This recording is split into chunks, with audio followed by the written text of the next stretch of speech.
Hello everyone, ICT virtual classes में मैं योगेश खेमनी आपका स्वागत करता हूं। तो जैसा कि आप जानते हैं, हम लोगों ने पोटेंशियल के बारे में क्वेश्चन पढ़ लिए थे। इलेक्ट्रिक पोटेंशियल यानी कि हमने वोल्टेज के बारे में क्वेश्चन कर लिए थे। तो चलिए बात करते हैं अब ओम्स लॉ की। ओम्स लॉ, ओम का नियम क्या है?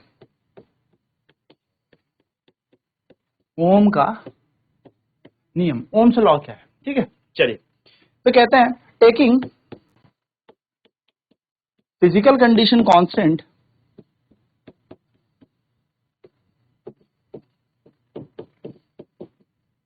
taking physical condition constant, the voltage applied on a conductor is directly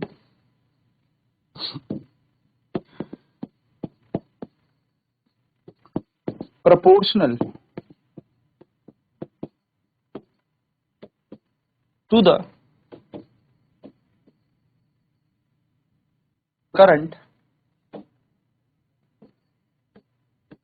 flowing in a conductor। क्या कह रहा है? भौतिक अवस्थाओं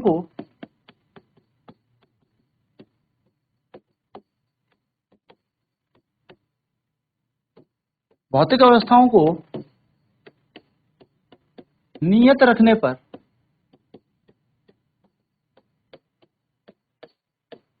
किसी चालक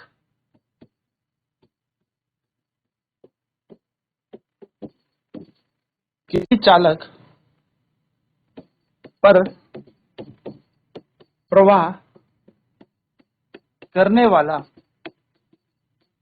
विभव, वैद्युत विभव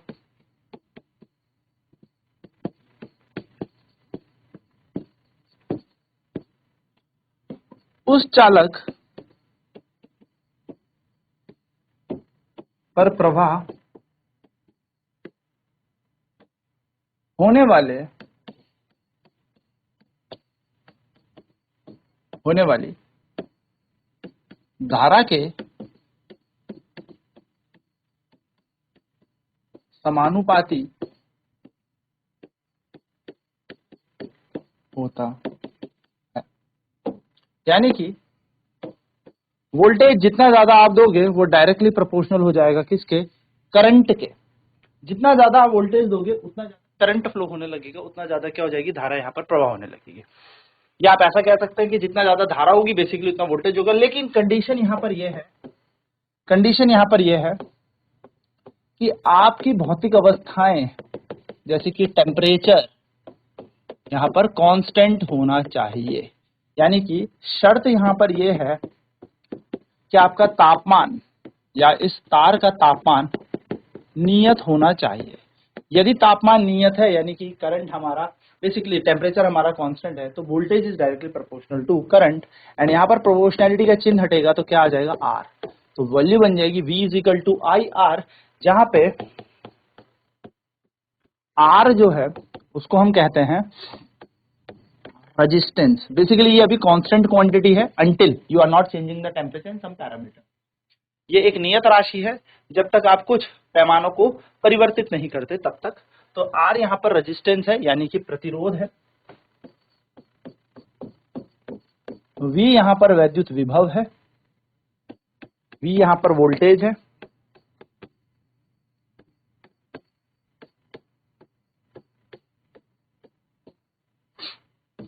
I यहाँ पर करंट है यानी कि धारा। तो I यहाँ पर धारा हो गई,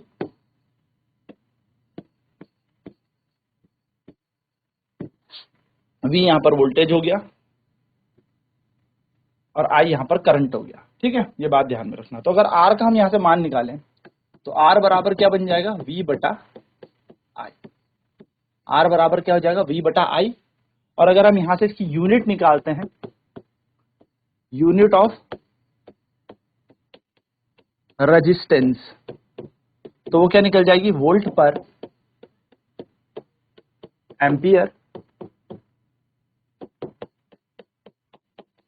जिसको हम क्या कहते हैं, ओम कहते हैं। वोल्ट पर एम्पियर इसी को हम ओम कहते हैं। तो वोल्ट, हम इसको ऐसे लिख सकते हैं, वोल्ट पर एम्पियर, जिसको हम क्या कह रहे हैं, ओम कह रहे हैं। ओम एक ग्रीक अल्फाबेट ओमेगा से दर्शाया जाता है। हम बार बार OHM ना लिखें, ओम ना लिखें, तो ओम एक ग्रीक अल्फाबेट ओम से दर्शाया। तो हमारा ओम्स लॉ क्या कहता है कि जितना ज्यादा आपने वोल्टेज किसी तार में दिया या किसी कंडक्टर में दिया, उतना ज्यादा उसके अंदर करंट फ्लो करने लगेगा, यानी कि उसके अंदर धारा प्रवाह करने लगेगी। और धारा जितनी ज्यादा होती जाएगी वो वोल्टेज के डायरेक्टली प्रोपोर्शनल है। अब यहाँ पर एक पैरामीटर कांस्टेंट है, वो है रेजिस्टेंस। अभी रेजिस्टेंस है क्या, रेजिस्टेंस बेसिकली करता क्या है, तो अगर मैं आपको यहाँ पर बताऊं, क्वेश्चन लिखूं व्हाट इज रेजिस्टेंस, कि सर ये रेजिस्टेंस तो आया पर ये है क्या, कि ये प्रतिरोध तो यहाँ पर आ रहा है आप कह रहे हैं, पर ये है क्या, व्हाट इज रेजिस्टेंस, यानी कि प्रतिरोध क्या होता है।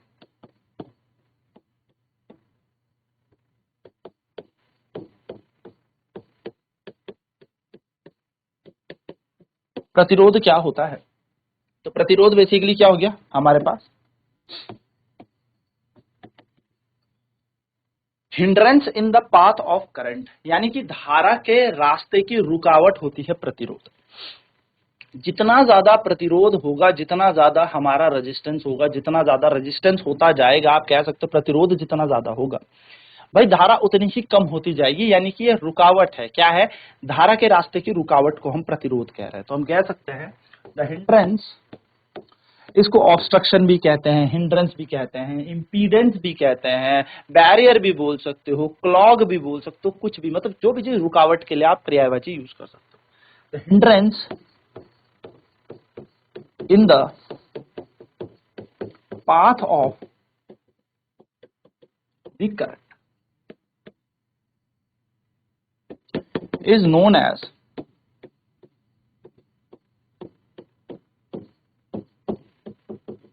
resistance। धारा के पथ की रुकावट, धारा के पथ की रुकावट को प्रतिरोध कहते हैं, कि धारा के पथ में जो भी रुकावट है सब प्रतिरोध कहते हैं। तो प्रतिरोध कर क्या है भाई, प्रतिरोध कर क्या रहा है, रेजिस्टेंस कर क्या रहा है, करंट के रास्ते को रोक रहा है। यानी कि हम कह सकते हैं किसी तार का रेजिस्टेंस अगर ज्यादा हो जाएगा तो उसके अंदर करंट कम हो जाएगा। सो हायर द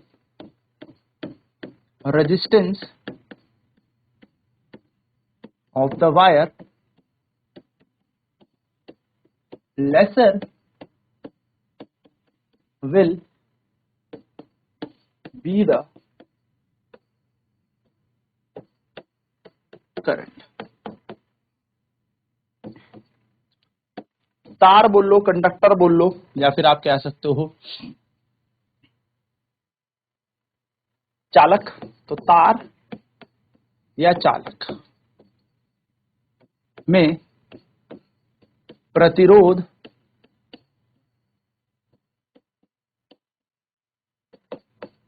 जितना ज्यादा होगा, तार या चालक में प्रतिरोध जितना ज्यादा होगा, उतना ही धारा कम होगी, यानी कि धारा उतनी कम होगी। चलिए फटाफट नोट कर लेते हैं इस कॉन्सेप्ट को, फिर आगे बढ़ते हैं। ओम लॉ, ओम का नियम क्या कहता है, taking physical condition constant the voltage applied on a conductor is directly proportional to the current. यानी कि फ्लोइंग इन अ कंडक्टर, यानी कि भौतिक अवस्थाओं को नियत रखने पर किसी चालक पर प्रवाह करने वाला वैद्युत विभव उस चालक पर प्रवाह होने वाली धारा के समानुपाती होता है। So V is directly proportional to I, यहाँ पर आ रहा है। कंडीशन आपको याद रखनी है, शर्त यहाँ पर एक ही है कि टेम्परेचर कांस्टेंट होना चाहिए, शर्त यह है कि तापमान हमारा नियत होना चाहिए। So V is equals to IR। तो R का मतलब यहाँ पर रेजिस्टेंस है, प्रोपोर्शनैलिटी का चिन्ह हटेगा, समानुपाती का चिन्ह हटेगा, तो यहाँ पर क्या आ जाएगा, एक R आ जाएगा। तो R यहाँ पर रेजिस्टेंस है, प्रतिरोध है, V यहाँ पर वोल्टेज है, I यहाँ पर करंट है यानी कि धारा है। ठीक है, तो R equal to V upon I बन जाएगा। तो unit of resistance is equal to हो जाएगी वोल्ट पर एम्पियर, क्योंकि देखो वोल्टेज की होती है वोल्ट और करंट की होती है एम्पियर, तो वोल्ट पर एम्पियर बन जाएगा। तो वोल्ट एम्पियर इनवर्स बराबर हो जाएगा ओम। तो वोल्ट पर एम्पियर को हम ओम बोलते हैं, तो ओम इसकी एसआई यूनिट हो गई। ठीक है, व्हाट इज रेजिस्टेंस, क्वेश्चन आ जाए क्या होता है रेजिस्टेंस, प्रतिरोध क्या होता है। तो hindrance in the path of the current is known as resistance, यानी कि धारा के पथ की रुकावट को प्रतिरोध कहते हैं। जितना ज्यादा हमारा रेजिस्टेंस होगा तार में, करंट उतना कम हो जाएगा। इसका उल्टा भी आप कह सकते हैं कि रेजिस्टेंस जितना कम होगा धारा उतनी ज्यादा हो जाएगी। ठीक है, तो हम कह सकते हैं तार चालक में प्रतिरोध जितना ज्यादा होगा धारा उतनी कम, या हम कह सकते हैं प्रतिरोध जितना कम होगा उतनी धारा ज्यादा हो जाएगी, क्योंकि रुकावट है धारा के रास्ते पे। अब रुकावट जितनी कम होगी धारा उतनी ज्यादा हो जाएगी। सिंपल सा यहाँ पर कॉन्सेप्ट है। तो क्वेश्चन हम यहाँ पर लेके चलते हैं, एक क्वेश्चन जो आपके एग्जाम में बहुत बार आता है, डिफाइन 1 ओम। डिफाइन 1 ओम। 1 ओम को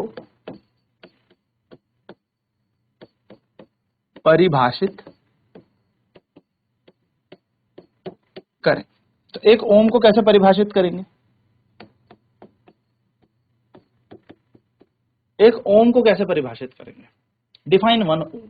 तो 1 ओम क्या, हम लिखेंगे we know that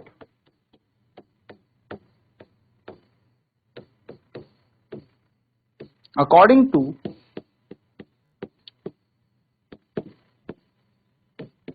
Ohm's law,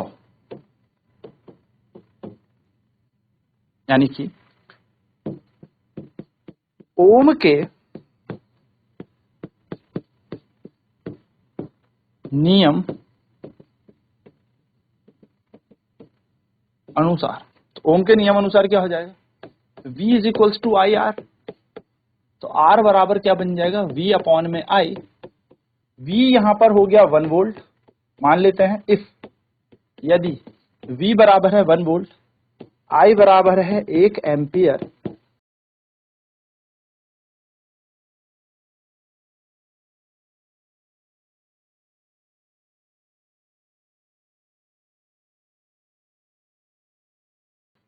एक एम्पियर। तो R बराबर क्या हो जाएगा, 1 वोल्ट अपॉन 1 एम्पियर, यानी कि 1 वोल्ट एम्पियर इनवर्स, यानी कि 1 ओम, है ना।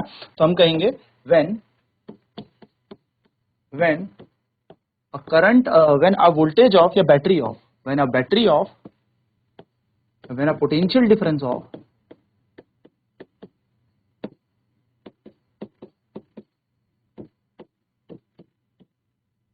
1 volt applied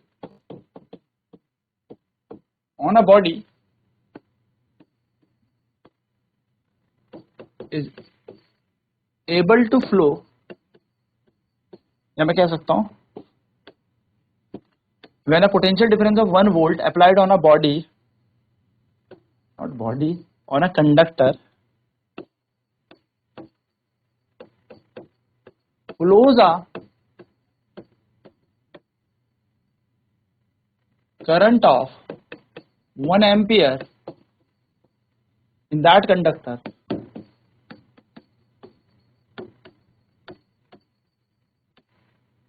then resistance of that conductor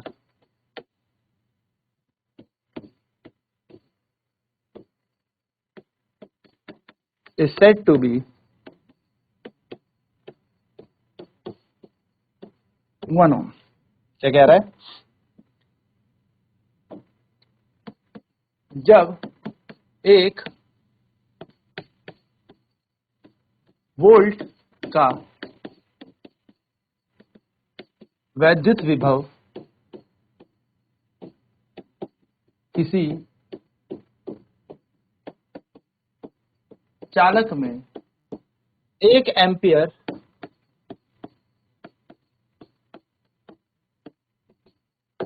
की धारा प्रवाह करता है, तो उस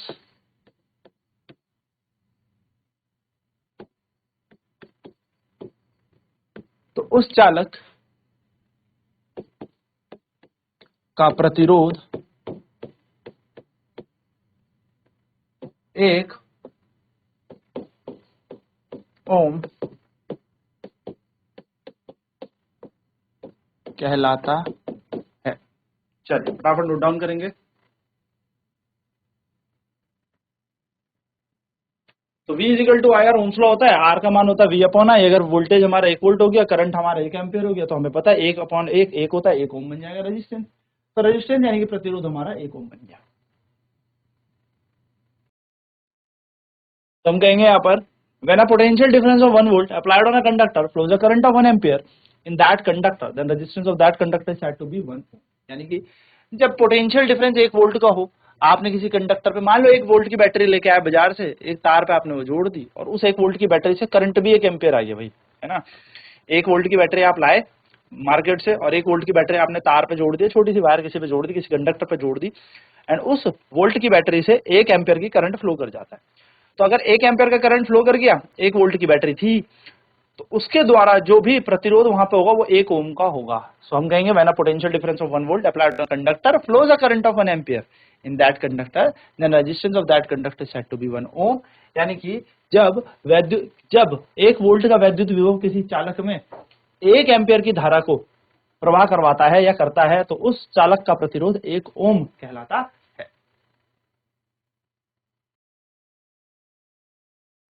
सो हमने यहां पर क्या देख लिया कि जो ओम्स लॉ है, ओम्स लॉ वो क्या कहता है भैया, ये याद रखना है, ठीक है, न्यूमेरिकल में डायरेक्ट भी यूज होगा तो ये भूलना नहीं है।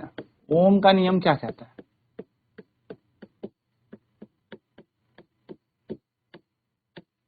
V is equals to I R, यह है ओम का नियम। ये बात याद रखना है, इंपॉर्टेंट है, स्टार लगा रहा हूं, यू हैव टू लर्न, इसको याद भी रखना है भाई।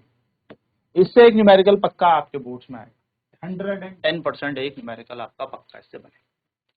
तो आई थिंक ये सारी चीजें क्लियर होगी। ओम लॉ पे बात भी कर लिया, अब ओम लॉ पे ग्राफ देखेंगे, ओमिक और नॉन ओमिक कंडक्टर्स की बात करेंगे, ओमिक चालक और नॉन ओमिक चालक की बात करेंगे कि क्या होते हैं, और बात करेंगे अब इस प्रतिरोध पर कि ये प्रतिरोध है क्या। हमने यहाँ पर देख तो लिया कि धारा के रास्ते की रुकावट है, पर ये सर करती क्या है, क्या क्या पैमाने, कौन कौन से पैरामीटर्स इस पे इफेक्ट डालते हैं, यानी कि we will learn which parameters will effect the resistance, and वहां से हम इसके न्यूमेरिकल को भी जानेंगे। तो आज की क्लास में इतना ही। आईसीटी वर्चुअल क्लासेस में जुड़ने के लिए धन्यवाद। आपका दिन शुभ।